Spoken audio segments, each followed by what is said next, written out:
Hello mayam. Akoy ngasidi ilaw nawa mafam amada amu chatlurage na tholakpani akoy se nakan se tea garden ngatane phajaye. Aduga tea garden marakta horiba upanbi mayam sigi habati upanbi da yetliba green mayam se sisna kwa mana duneba ati cha mana su tha hore adegi kwa mana su tha hore ani makneba moina tawrise.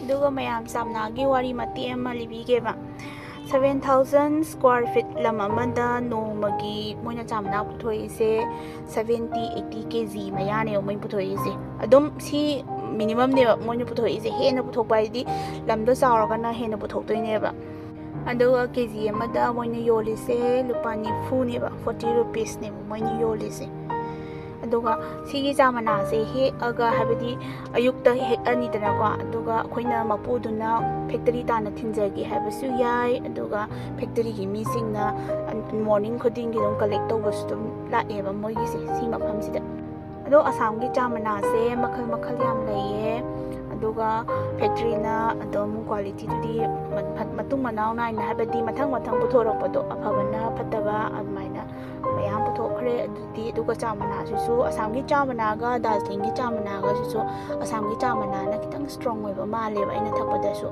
aduga darjeeling gi chamana sina kitang patak chatleba ingonda aina thakpa matamda ai cha sam pamjayeba ko habadi cha se dom habadi dom thakningbado changang admaina dom thakningba tawe aidi akhoi je amo hoje asam gi khwaidagi sangba thong bridge Bhupen Hazarika Setu sida amola khoi se yengbala ine kyam sangge na masigi thong se kilometer 8 hena sange thong se Brahmaputra gi mathakta laibane Brahmaputra turen du gi mathakta laibane yam pak sigi habidi turen ji su yam pa thong ji su yam na sange kilometer 8 hena sangakpa gai se turen du gi apak po oidoineba adu yam chawe aduga mayam sigi thong sina ne Arunachal su yam nakhalabani sigi thong sina maram oiraga haibadi hanadi pung ahum hena chatlaga Arunachal se phauram doineba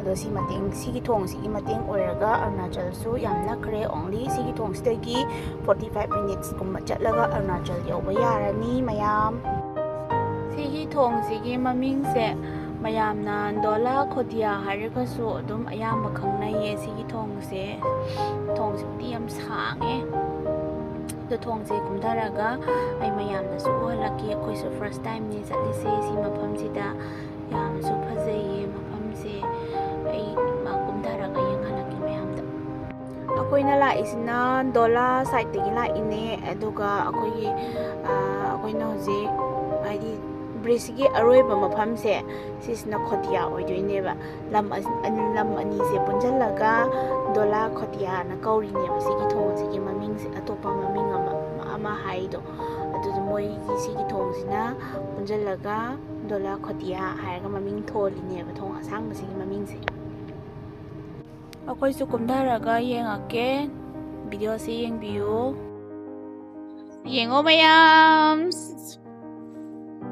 yam phajai skies marom phajari bai singna marom phajari bai sky sigi singtiga habadi yam nakna abaga mandra tawrise ising se dum luzari pone dubu anaiba isinga male kai kinoi de nongthi nongambagi laijilgi mami tasanbagi bako ising se doga aruba lechil habadi lechil angoba asengba leiba mafamdana ising je yone phajadro mami se phajay yamna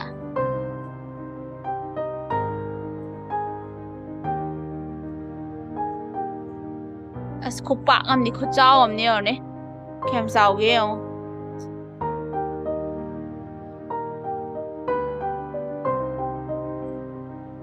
sa su yam saba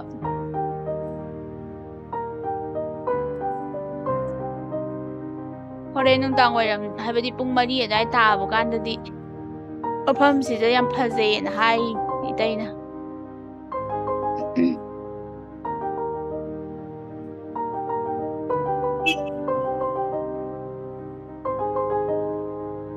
sai.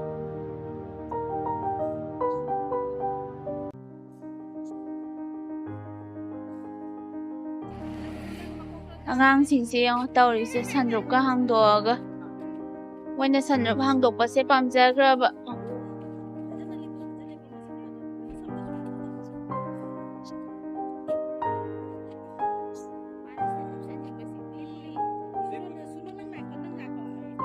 tꯧꯔꯤꯁꯤ ꯌꯦꯡꯉꯣꯅꯦ.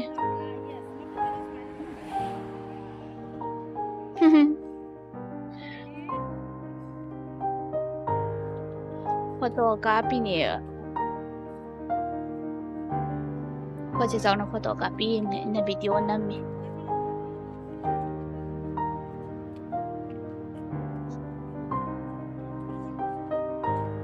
ꯁꯨꯃꯥꯏꯅ ꯄꯨꯂꯞ ꯄꯨꯂꯞ ꯀꯣꯏꯕ ꯆꯠꯄꯁꯤꯁꯨ ꯅꯨꯡꯉꯥꯏ.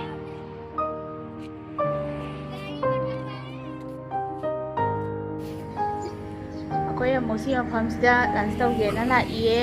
ꯃꯐꯝꯁꯤꯒꯤ ꯃꯃꯤꯡꯅ ꯗꯕꯥ 37NS ꯍꯥꯏꯔꯒ ꯈꯪꯅꯩꯌꯦ ꯃꯌꯥꯝꯅ.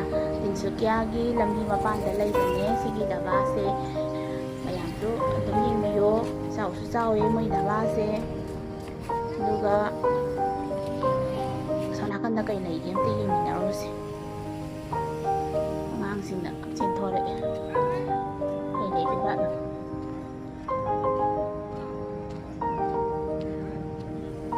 ꯉꯥꯛꯇꯪ ꯋꯥꯛꯀꯤꯡ ꯆꯠꯄ ꯑꯣꯏꯅ. ꯒꯥꯔꯤꯗ ꯐꯝꯖꯜꯂꯨꯕꯒꯤ ꯋꯥꯔꯦꯕ. ꯃꯅꯨꯡꯗ ꯆꯪꯉꯒ ꯌꯦꯡꯃꯤꯟꯅꯧꯁꯤ.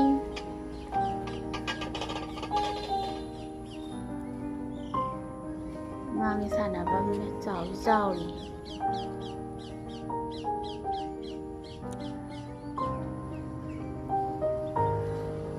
ꯁꯣꯔꯣꯛ ꯃꯄꯥꯟꯅꯤ ꯄꯨꯔꯥ.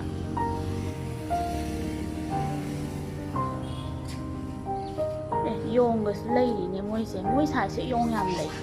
ꯑꯗꯨꯅ ꯃꯅꯥ ꯃꯁꯤꯡ ꯊꯥꯕꯗꯤ ꯑꯃꯠꯇ ꯌꯥꯗ꯭ꯔꯦ. ꯑꯗꯨꯅ ꯇꯤ ꯒꯥꯔꯗꯦꯟꯗ ꯂꯣꯏꯅꯃꯛ ꯃꯥꯏ ꯑꯣꯟꯁꯤꯟꯕꯗꯣ ꯑꯗꯨꯃꯥꯏꯅ ꯇꯧꯋꯤ.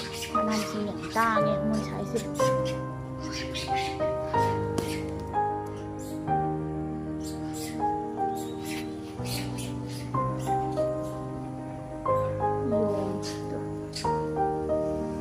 ꯎꯔꯦ ꯃꯌꯥꯝ ꯇꯧꯔꯤꯁꯤ ꯌꯦꯡꯉꯣ.